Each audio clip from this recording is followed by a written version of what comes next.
I'm Charlene Agustin, and my video for today is about my very own Pangasinan culture. Before we proceed to that, I want to share first the history of Pangasinan. Pangasinan is a province on the island of Luzon in the Republic of the Philippines. The province's name means a land where salt is made and comes from the province's long history of salt production. Let's talk about first arts in Pangasinan. This is the latest contemporary art in the town of Calasiao, Pangasinan. The Puto Mosaic.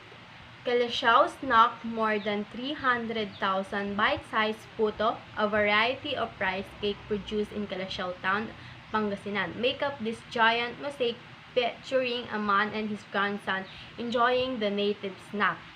The Calasiao, Pangasinan town has landed in the Guinness World Records for assembling the largest puto mosaic last year. During the festival in 2017, 85 volunteers worked in 3 ships to put together 320,000 pieces of puto to create a mosaic by citing an image of a man feeding his grandson with the rice cake. The puto were bought from 30 local makers as the Calasiao government's way of giving back to a homegrown industry that had made this town famous. For 3 days in an air-conditioned gymnasium, here, the puto were assembled on 70 identical tables which were carefully taken out one at a time to the city plaza, where they were pieced together to create the mosaic. The difficult part of the mosaic was composing the layout to determine what colors would be used in each of the tables. It took them 5 days to accomplish it. Second, the Pangasinan spoken dialect. Pangasinenses uses at least 3 different dialects to communicate. These are Tagalog, Pangasinan, and Ilocano. In the northern municipalities of Pangasinan, both Ilocano and Pangasinan are generally used. On the other hand, municipalities situated in the south and the east commonly speak more of Ilocano than Pangasinan. Western municipalities tend to use Pangasinan rather than any other dialect. By age, the elder population are more comfortable in using Pangasinan and Ilocano, more than the younger ones that prefer Tagalog as their main way of communicating. Schools, hospitals, government agencies, and commercial establishments favor using both Tagalog and Pangasinan in going about their daily transactions. Although Pangasinan is the official dialect of the Pangasinenses, it is said that it is a dying dialect where less and less people are using it, especially the younger population. One reason can be attributed on how students are taught in school, where the use of English and Filipino are not just encouraged but firmly imposed. Furthermore, the younger generation also has this culture of discriminating and looking down on people who use the local dialects, for they denote that a person is from the barrio or he/she belongs to the lower class of society. With this stigma, younger people, especially the youth, are embarrassed in using their own dialects and just use Tagalog for them to be accepted in the circles they belong in. It is actually very sad because Pangasinan is part of our identity as Pangasinenses. Without it, we basically are destroying a part of who are as people. If we can just address this and have more pride in using our own dialect, we can prevent the past deterioration of this identity. The third is the religion of Pangasinan.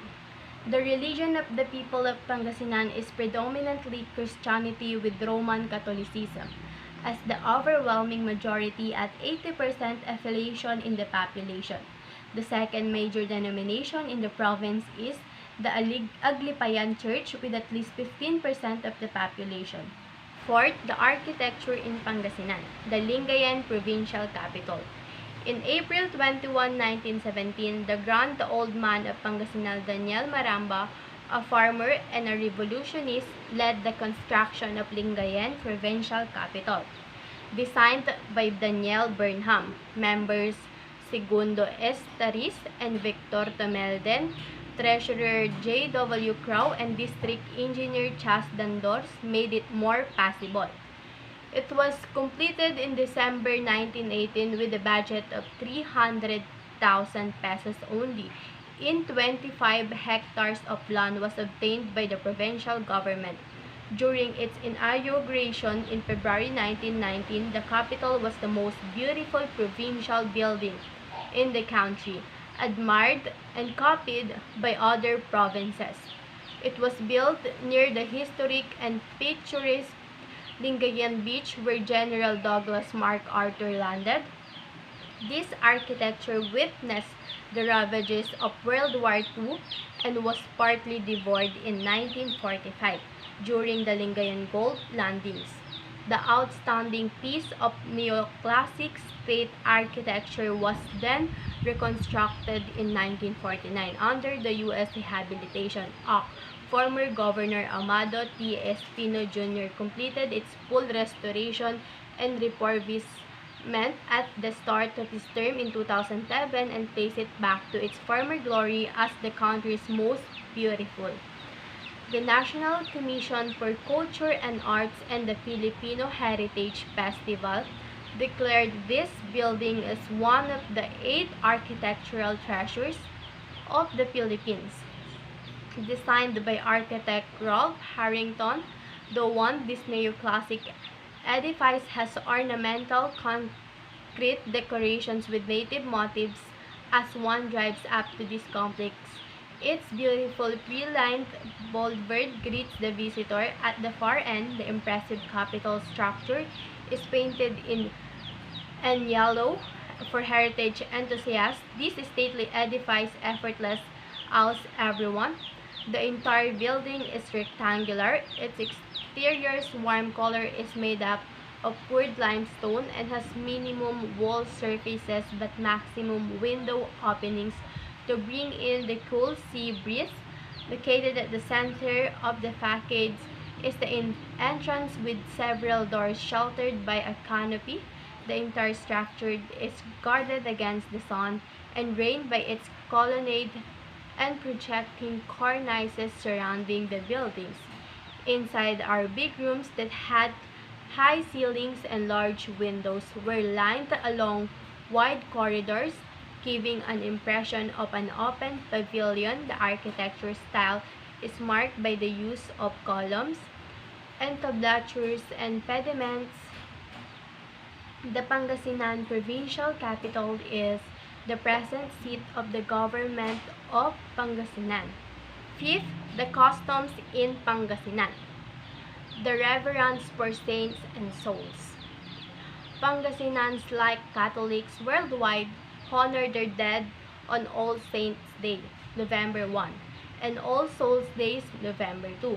Dressed in traditional burial clothes and carrying lighted candles, Pangasinan cantor or singers stop at neighbors' homes where they receive sweetened rice cakes as rewards for their singing. And lastly, we have the norms and values of Pangasinan. Living in the 3rd largest province in the Philippines, Pangasinan people or Pangasinenses are not set apart from the extraordinary values and attitude of Filipinos. Pangasinenses are also known with the same attitude as Filipinos. They are also hospitable, family-centered, religious, respectful, and hardworking. Apart from this, they are also lovers of their values and heritage. Pangasinenses love literature as it is shown in the well-known piece about the legend of Princess Orduha. Pangasinenses are also lovers of arts and culture, and it's manifested in many traditions, one of which is the practice is called Pangkamanerwa, which is taken from the Pangasinan word Kamarerwa, or soul during All Souls Days. Pangasinenses also show their values through songs, an example which is the Malinak Laylabi that manifests the values of Pangasinenses for courtship. Pangasinenses are naturally religious. An important example of this is the belief in the miracles of the Marian image is the Virgin Dolorosa of Mangatarim, who according to the townspeople have protected them. From the vicissitudes of war, the sash of the Virgin is also borrowed from time to time by pregnant women who wear it on their last week of pregnancy to ensure safe delivery. The Pangasinenses are fans of celebrations, also special occasions such as fiestas, weddings, baptisms, and death anniversary, are some in which extravagance is needed to save face. Values and attitude have always come together since these mostly compose the personality of a Pangasinense. So I think that's all. Thank you for listening